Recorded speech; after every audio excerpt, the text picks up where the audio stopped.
Yep, it's time for the news. And here we go with Principal Philip Woods. And what Principal Philip Woods is, he's a principal of, what school is he principal of here? Woodland Hills High School. And so what he's doing is he's making a difference by using Facebook and other forms of social media to spread positive messages and encouragement to the students at Woodland Hills High School. And he's doing a pretty good job. You know, he said, in addition to curriculum and instruction, we are working tirelessly to improve student to student and student to teacher relationships, create a safe and productive learning environment. This year, our teachers will begin incorporating restorative justice circles in their classrooms. The circles give students the opportunity to speak candidly about issues that concern them while connecting and building relationships with their peers. Our teachers and staff have also been working to improve relationships with students through implicit bias training through the Center for Urban Education at the University of Pittsburgh. We realize that creating a culture of trust is paramount to academic, social, and emotional growth. Using positive behavioral intervention and supports, we aim to instill in our students the habits and behaviors that will make them successful once they graduate. So they're trying to do the good things. So it says the above programs are in addition to successful athletic, music, gifted, and art departments. We're proud of our athletic teams, particularly the varsity basketball team, football, rifle, swimming, track, and bowling teams. And we make playoff appearances every year.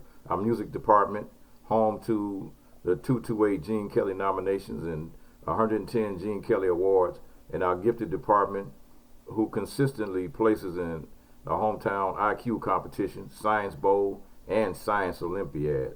So this school is a successful school. They're doing something right. You know, it's like, you know, talking to the kids and communicating with them, and it's seems to be working. It seems to be working over there. So this is another update. This was like 20 hours ago, so I'm kind of late on this one. Birmingham, Alabama, an intensive search of an apartment complex didn't turn up any signs of a missing 3-year-old Alabama girl who was abducted from a birthday party on Saturday, police in Birmingham, Alabama said. Live video from news outlets showed police blocking off a street and the sound of law enforcement helicopter overhead. Officers in helmets and other tactical gear were seen entering an apartment building, but the search conducted less than 10 miles from where KAMILLE McKinney was last seen didn't turn up any signs of the girl, even though officers looked through every apartment and the car in the area. Every apartment and car in the area, said Sergeant Johnny Williams, a police spokesperson. We are still searching for her, he said. Officers got a tip from someone who might have mistaken another child for the girl relatives called Cupcake. The girl was snatched away from a birthday party outside of a housing project in Birmingham on Saturday night. A news conference on Wednesday evening, Birmingham Police Chief Patrick Smith urged whoever took the child to return her. I want to reach out to one individual. If you know where KAMILLE is, if you have her, and if you're not sure what to do, and you want to talk, just contact the police department in Birmingham, Alabama, so you can try to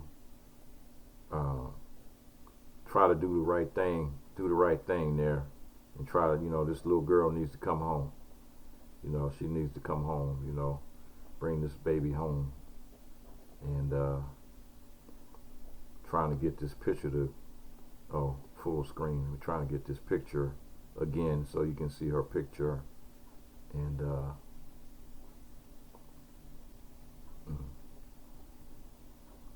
this thing is taking its time. What is it doing? I don't want to see her. I want to see the kid. Okay, try to get her picture up there again. It's KAMILLE.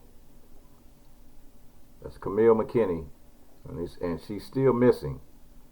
She's still missing, and you know, this thing has really been, you know, when you think if you got kids and you got grandkids or daughters and granddaughters and sons and stuff, you know, these kind of things really are heart wrenching. Is something, you know, you see these things happening this happening to other people, but you know, you got to keep the focus and try to help these people. All right. Laura Forrester was sure to take all the proper safeguards in the backyard pool when she moved her family into the new Knoxville, Tennessee home. We installed a safety fence, and the kids knew never to go out there without an adult or babysitter, she told Knoxville. This is what was going on was a little kid. I guess I didn't read the title. It was a four-year-old kid jumped into the pool to save his little sister from drowning.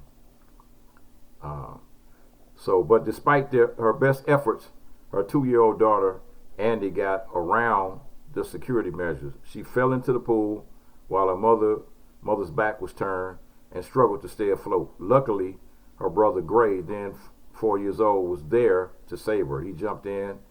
She was dog paddling, and I grabbed her tummy. I was trying to lift her so she could breathe. The little boy stated when he jumped in the pool to save his little sister. Andy said her brother was able to get her out the pool. He saved me, she said. The mom was shocked. Andy walked up and said, I falled in the pool. I falled in the pool. She was soaking wet, and I looked at Gray, and he was soaking wet, and I just panicked. That's what the mother said. It happened so fast because they had just been with me not even 5 minutes ago, Forrester said. She believes it was a miracle Andy survived. I think of that moment for a 4-year-old to be able to react like this is a God thing. I think God was with Andy and Gray that day. She said it's the only thing that makes sense because it was so remarkable.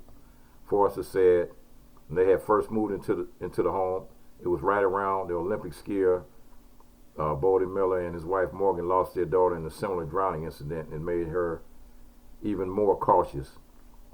It was heavy on my mind and heavy on my heart.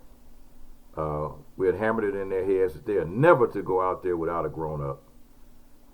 Now Andy can save herself if she falls in again. Forrester immediately enrolled her in swimming lessons after the incident, and she hopes other parents hear her story and do the same. So if you got kids out there and you got a swimming pool, the best bet is to enroll those kids into the swimming classes and try to teach them how to swim.